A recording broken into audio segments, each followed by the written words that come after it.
আমরা যখন একটা নৌকা আসে তখন এই নৌকার অবস্থান কত কোণে যাবে, কত ডিগ্রি যাবে সব আমরা দেখতে পারি, দেখে আমাদের অপারেশন কার্যক্রম করতে সুবিধা হয়। 1 বছর আগে স্থাপন করা প্রতিটি সার্ভেলেন্স রাডার নাফ নদী এবং সেন্ট মার্টিন পর্যন্ত বিস্তৃত এলাকায় 5 কিলোমিটার করে পর্যবেক্ষণ করে, যার ফলে নদীতে বিজিবির চোখ ফাঁকি দেওয়া অনেকটা অসম্ভব। শুধু রাডার নয়, সীমান্ত সুরক্ষায় বিজিবিতে যুক্ত হয়েছে অত্যাধুনিক প্রযুক্তির ড্রোন এবং থার্মাল ক্যামেরা। ড্রোনের মাধ্যমে দুর্গম এলাকা যেমন সার্বক্ষণিক পর্যবেক্ষণ করা যায়, তেমনি থার্মাল ক্যামেরা দিয়ে অন্ধকার রাত অথবা ঝড় বৃষ্টির দিনেও 3 কিলোমিটার দূর থেকে শনাক্ত করা যায় যে কোনো বস্তু বা মানুষকে।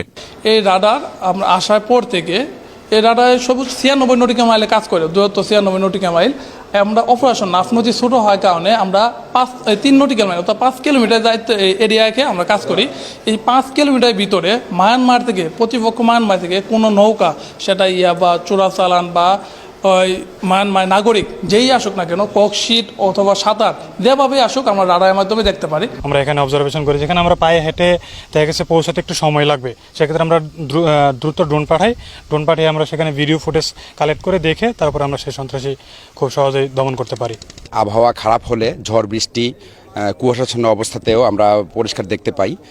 যদি স্মাগলাররা দেখা যায় যে মায়ানমার থেকে বাংলাদেশের সীমান্তে বর্ডার ক্রস করে আসতেছে, সেই মুহূর্তে আমরা এগুলো পর্যবেক্ষণ করে আমরা সেই মাদকদ্রব্য বা স্মাগলার সাথে যারা জড়িত আছে তাদেরকে আমরা গ্রেপ্তার করি, আটক করি।